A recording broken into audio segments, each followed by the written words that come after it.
El Cuervo y algunas narraciones extraordinarias. Edgar Allan Poe. El gato negro. Quizás, por su extrañeza, no espero ni pido que se crea la historia que me dispongo a escribir. Sin embargo, estaría loco si lo esperara, sobre todo en este caso en que mis propios sentidos rechazan la evidencia. Sin embargo, no estoy loco. También estoy seguro de que nunca sueño. Mañana moriré. Hoy solo deseo desahogar mi alma. Mi propósito inmediato es poner frente al mundo, simple y sucintamente y sin mayor comentario, una serie de pequeños eventos domésticos. En sus consecuencias, estos eventos me han atemorizado, torturado, destruido. Sin embargo, no pretendo hablar largo y tendido de ellos. Para mí, han presentado poco más que horror, aunque para muchos seguro que se presentarán menos terribles que enredados. A partir de aquí, quizás, alguna inteligencia más sobria podría reducir mi fantasma a un mero lugar común. Alguna inteligencia más tranquila, más lógica y menos sensible que la mía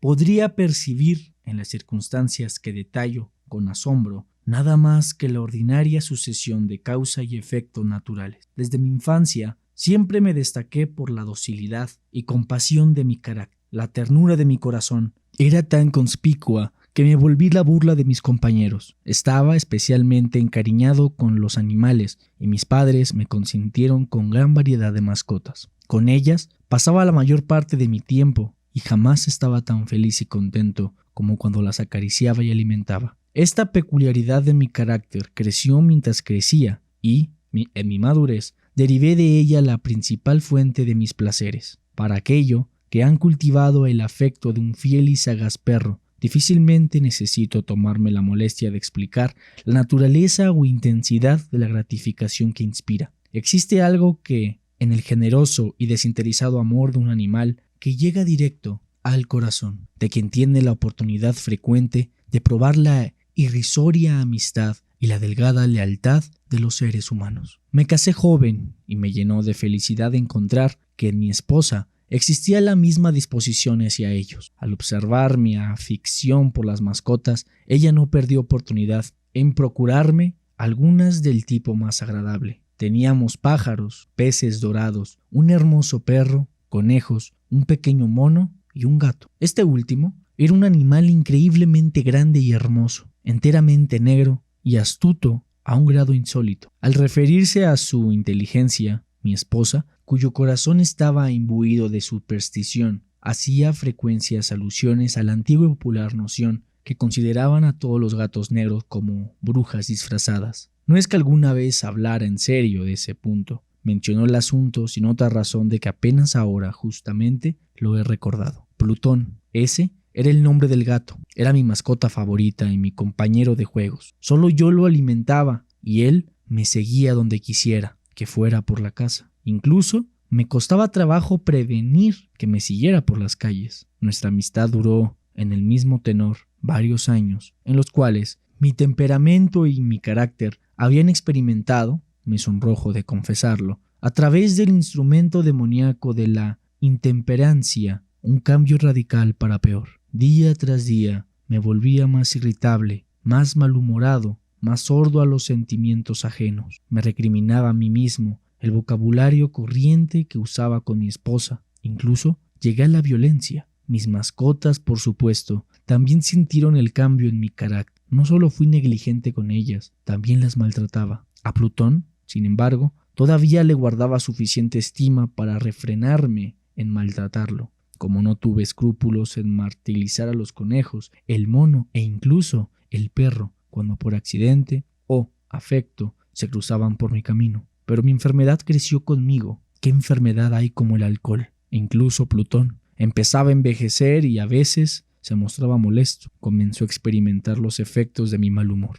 Una noche, mientras regresaba a casa intoxicado por una de mis salidas al pueblo, encontré que el gato había evitado mi presencia. Lo atrapé cuando de pronto, en su miedo por la violencia de mis acciones, infligió una pequeña herida con sus dientes sobre mi mano. El demonio de la furia me poseyó al instante. Olvidé quién era por completo. Mi alma original parecía que había abandonado mi cuerpo y una malevolencia diabólica, etílica, emocionaba cada fibra de mi ser. Tomé de mi chaleco un abrecartas, lo abrí, aferré la pobre bestia por la garganta y deliberadamente corté y extraje uno de sus ojos de su cuenca. Me sonrojó, ardo, tiemblo, mientras escribo estas atrocidades deleznables. Cuando la razón me regresó con la mañana y había dormido los vapores del desenfreno de la noche, experimenté un sentimiento mitad de horror, mitad de remordimiento por el crimen del que era culpable. Pero, ¿cuándo más? Era un sentimiento débil, equivocado, y mi alma permaneció sin sentir un sutac.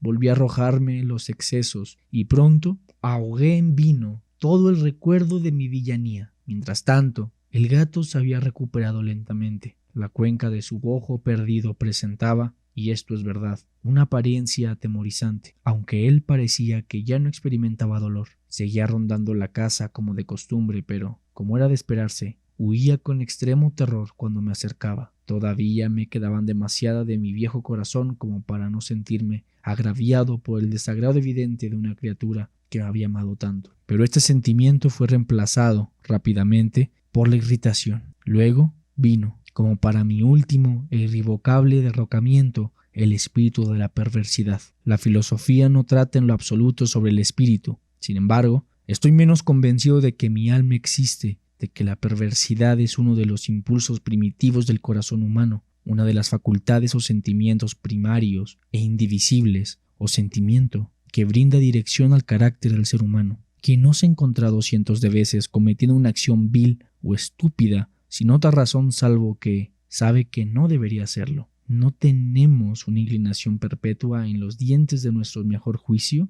para violar aquello que es ley simplemente porque la entendemos como tal? El espíritu de la perversidad, debo decir, vino a derrocarme en definitiva. Era este inconmensurable anhelo del alma de molestarse a sí misma, de ofrecer violencia a su propia naturaleza, de hacer el mal por el mal mismo, que me instaba a continuar y finalmente consumar el daño que había infligido en el inocente animal. Una mañana, a sangre fría, deslicé un nudo alrededor de su cuello y lo colgué de la rama de un árbol. Lo colgué con lágrimas cayendo a raudales de mis ojos y con el más amargo de los remordimientos en el corazón. Lo colgué porque sabía que me había amado y porque sentí que no me había ofendido en lo absoluto. Lo colgué porque sabía que al hacerlo cometía un horrendo pecado, un pecado mortal que arriesgaba mi alma imperecedera, si tal cosa fuera posible, más allá del alcance de la infinidad piedad del más misericordioso y más terrible Dios. En la noche del día en el que este cruento acto se llevaba a cabo, me despertó de mi sueño un grito de alerta. Fuego. Las cobijas de mi cama ardían. Toda la casa se consumía. Con gran dificultad,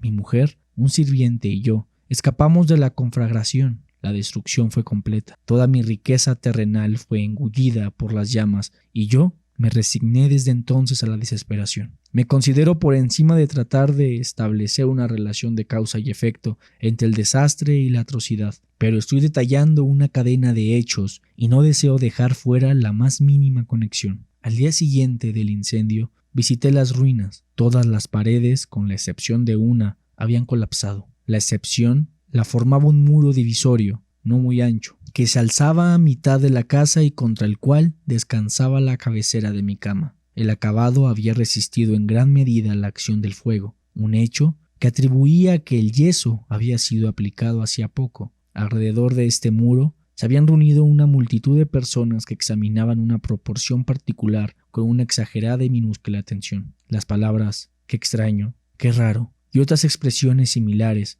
espolearon mi curiosidad. Me acerqué y miré, como si hubiera sido grabado sobre la superficie blanca, un bajo relieve de la gigantesca figura de un gato. La impresión sobre la pared estaba hecha con un detalle verdaderamente maravilloso. Incluso había una cuerda alrededor del cuello del animal. La primera vez que contemplé esta aparición, pues difícil, puedo considerarla como algo menos que eso. Mi sensación de maravilla y terror fue extrema. Sin embargo, mi razón vino en mi auxilio. El gato, recordaba, había sido colgado en el jardín adyacente a la casa. Tras el grito de la alarma, este jardín se había llenado inmediatamente de una multitud de personas y alguien debió haber cortado la cuerda que sujetaba el gato en el árbol y arrojado al animal a través de una ventana abierta hacia mi cuarto. Esto pudo haber sido hecho antes de que se despertara del sueño. el colapso de las otras paredes habían comprimido a la víctima de mi crueldad en el yeso recién aplicado, que con las llamas y el amoníaco del cadáver había logrado el retrato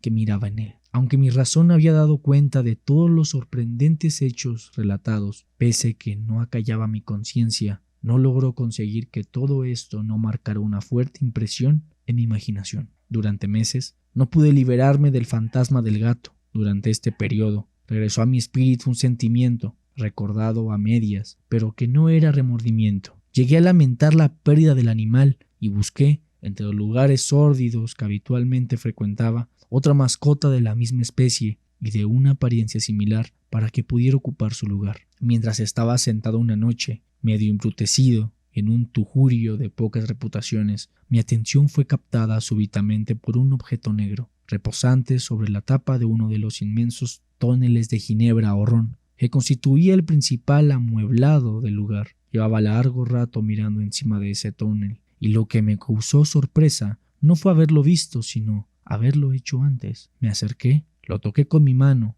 Era un gato negro, uno bastante grande, tan enorme como Plutón, y con quien guardaba un increíble parecido, excepto en un punto. Plutón no tenía mechones blancos en ninguna porción de su cuerpo. Este gato tenía una amplia, aunque indefinida mancha blanca que la cubría casi toda la región del pecho. Se levantó en cuanto lo toqué, ronroneó fuertemente, se frotó contra mi mano y parecía encantado con mis atenciones. Esta entonces era la criatura que había buscado. Ofrecí comprárselo al dueño del lugar, pero él insistió que no era suyo, que no lo conocía y que nunca lo había visto. Continuó acariciándolo y cuando me preparaba para ir a casa, el animal se mostró en disposición de acompañarme. Se lo permití. Ocasionalmente me detenía y lo acariciaba mientras andábamos. El gato se había domesticado para cuando llegamos a casa e inmediatamente se volvió el favorito de mi esposa. Por mi parte, pronto descubrí que el desagrado crecía en mi interior. Esto era justamente lo contrario de lo que había anticipado, pero, y no sé cómo ni por qué, su evidente afecto me disgustaba y me enojaba. Poco a poco estos sentimientos de disgusto y enojo crecían hasta la amargura del odio. Evitaba encontrarme con la criatura, derivado, quizás, de una sensación de vergüenza. El recuerdo de mi anterior acto de crueldad era lo único que me refrenaba de abusar de él físicamente. Durante semanas no me atrevía a golpearlo ni a lesionarlo de ninguna manera, pero gradualmente, muy gradualmente, llegué a mirarlo con un desprecio inenarrable y a huir silenciosamente de su odiosa presencia como si su aliento cargara la peste. Sin duda, lo que contribuyó al odio que le guardaba al animal la mañana siguiente de cuando lo traje a casa fue el descubrimiento de que, como a Plutón, también éste había sido privado de uno de sus ojos. Esta circunstancia, sin embargo, solo hizo que mi mujer se encariñara más con él. Ella, quien, como ya he dicho, poseía en alto grado ese sentimiento de humanidad y que alguna vez había sido mi rasgo distintivo y la fuente de muchos de mis placeres más limpios y puros. Con mi aversión al gato, sin embargo, su cariño hacia mí parecía crecer. Seguía mis pasos pertinazmente, de una manera que sería difícil hacer que el lector comprenda. Cada vez que tomaba asiento, se escondía debajo de la silla o saltaba sobre mis rodillas, cubriéndome con sus caricias abominables. Si me levantaba a caminar, tenía el hábito de cruzarse entre mis piernas hasta casi hacerme tropezar. También gustaba de escalar mi ropa con sus largas y filosas garras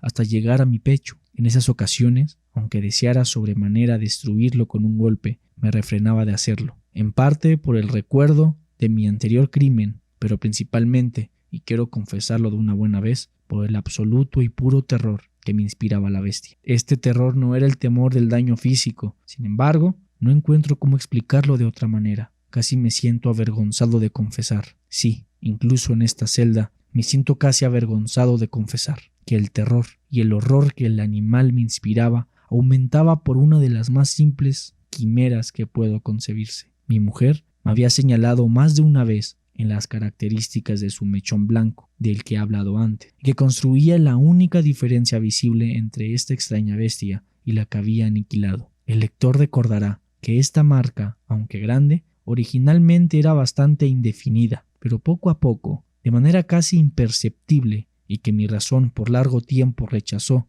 como algo fantasioso, había asumido la rigurosa distinción de un contorno. Ahora era la representación de un objeto que tiemblo con solo escuchar su nombre. Por esto, sobre todo lo demás, lo despreciaba y le temía. Me habría salvado si me hubiera atrevido. Era, ahora diré, la imagen de una cosa odiosa, de una cosa abominable, de la horca, la terrible y triste máquina del horror y del crimen, de la agonía y de la muerte. Y entonces me encontraba más desdichado que toda la tristeza de la humanidad junta, y una bestia cuyo similar había destruido desdeñoso, esa bestia había labrado en mí, un hombre creado en la imagen de Dios Todopoderoso, una insufrible pena. Desgraciado, ni de día ni de noche sabría de la bendición del descanso ahora. Durante el día, la criatura no me dejaba un momento. De noche, comencé, hora por hora, a formar sueños de miedo inenarrables, a encontrar el cálido aliento de esa cosa en mi rostro, a sentir su enorme peso, una pesadilla encarnada de la que, importante,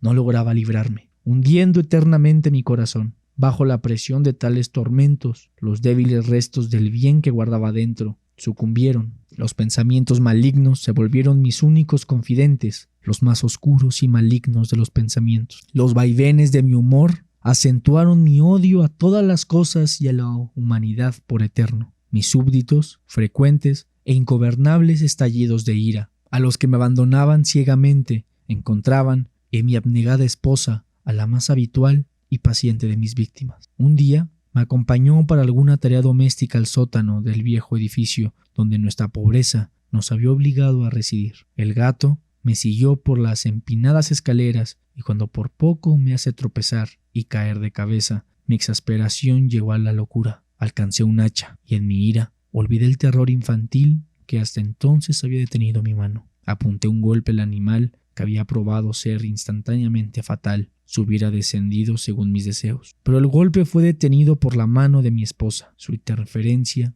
expolió mi ira hasta volverla demoníaca. Desprendí mi brazo de mis manos y enterré el hacha en su cráneo. Cayó muerta en el acto, sin siquiera quejarse. Con este horrendo asesinato cometido, me dispuse, con clara deliberación, a la tarea de esconder el cuerpo. Sabía que no podía sacarlo de la casa, ni de día ni de noche, sin correr el riesgo de ser descubierto por mis vecinos. Fragué muchos proyectos en mi cabeza. En cierto punto, se me ocurrió cortar el cadáver en fragmentos diminutos y desintegrarlos en el fuego. En otro, resolví cavar una tumba en el fondo del sótano. Luego, me debatía si debía arrojarlo al pozo del jardín o empaquetarlo en una caja como si fuera mercancía para poder moverlo de esa manera. Finalmente se me ocurrió lo que consideré como una mejor solución que todas las anteriores. Decidí emparedarlo en el sótano, como se tiene registro que los monjes hicieron con sus víctimas en la Edad Media. Para estos fines el sótano estaba bien provisto.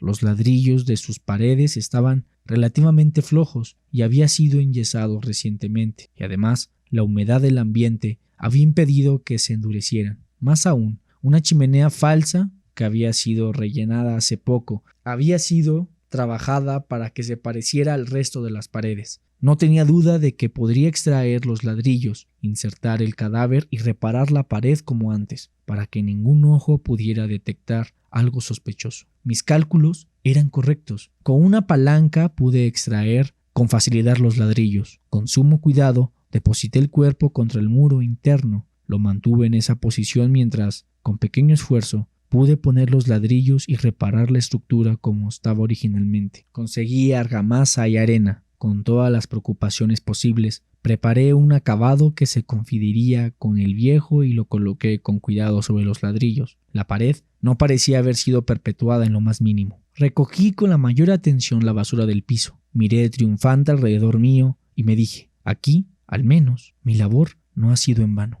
Mi siguiente paso fue buscar a la bestia que me había causado tanta desdicha, pues, en mi fuero interno, había decidido que tenía que matarla. Si hubiera podido encontrarla en ese momento, no existiría duda sobre mi destino, pero el inteligente animal, alarmado por la violencia de mi furia, no se presentó mientras me encontraba en ese estado. Es imposible describir o imaginar el profundo y dichoso alivio que la ausencia de la destesa criatura produjo en mi pecho. No se me apareció durante la noche. Así, por una noche, de su introducción en la casa, al menos, dormí profundamente y tranquilo. Sí, dormí así, incluso con la carga del asesinato sobre mi alma. Pasaron un segundo y tercer día. Mi atormentador seguía sin aparecer. Una vez más respiraba como hombre libre. El monstruo, en su espanto, había huido de las inmediaciones para siempre. Nunca más lo contemplaría. Mi felicidad era suprema. La culpa de mi oscuro crimen me perpetuaba solo un poco. Algunas pesquisas se habían llevado a cabo, pero todas habían sido contestadas prontamente. Incluso se formó una búsqueda,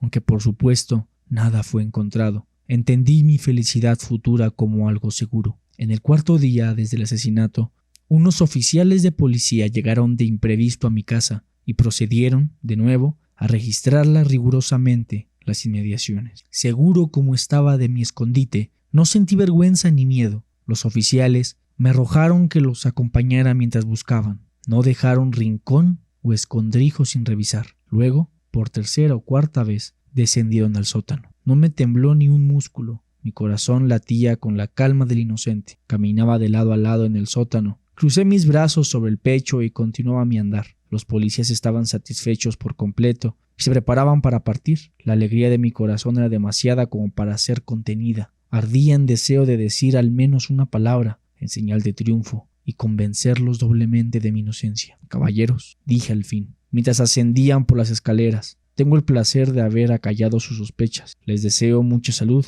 y un poco de mayor cortesía. Caballeros, esta es una casa muy bien construida. En mi rabioso deseo de decir algo apenas me daba cuenta de lo que decía. Puedo decir que es una casa excelentemente bien construida. Estas paredes, ¿se van, caballeros? Estas paredes fueron edificadas con solidez. Aquí, quizás por el frenesí de mi fanfarronía, golpeé pesadamente con el bastón que sostenía en mi mano la porción de los ladrillos en los que se apoyaba el cadáver de la esposa de mi corazón. Que Dios me escude y me proteja de los colmillos del maligno. Antes de que terminara las reverberaciones de mi golpe y todo quedara en silencio, una voz respondió desde la tumba, un lamento, primero apagado y roto, luego como el llanto de un niño, pero que rápidamente crecía un largo, fuerte y continuo alarido, eternamente anómalo e inhumano. Un aullido, un chillido, mitad de horror y mitad de triunfo, como los que se alzarían solo del infierno, del coro de las gargantas de los condenados en su agonía y de los demonios en el éxtasis de su condena. Es inútil describir mis propios pensamientos. Desfalleciéndome, anduve estupefacto ante el muro opuesto. Por un momento los policías en las escaleras permanecieron inmóviles, dado el extremo del terror y asombro vividos. En el siguiente instante, una docena de fuertes brazos se afanaron contra el muro. Cayó rápidamente. El cadáver, ya descompuesto y salpicado de sangre, descansaba de pie frente a los ojos de los espectadores. Sobre su cabeza, con su enorme boca roja y un solitario ojo de fuego, estaba sentada la horrible bestia cuyos ojos embrujos me habían inducido al asesinato y cuya voz me había consignado a la horca. Había encerrado al monstruo en la tumba.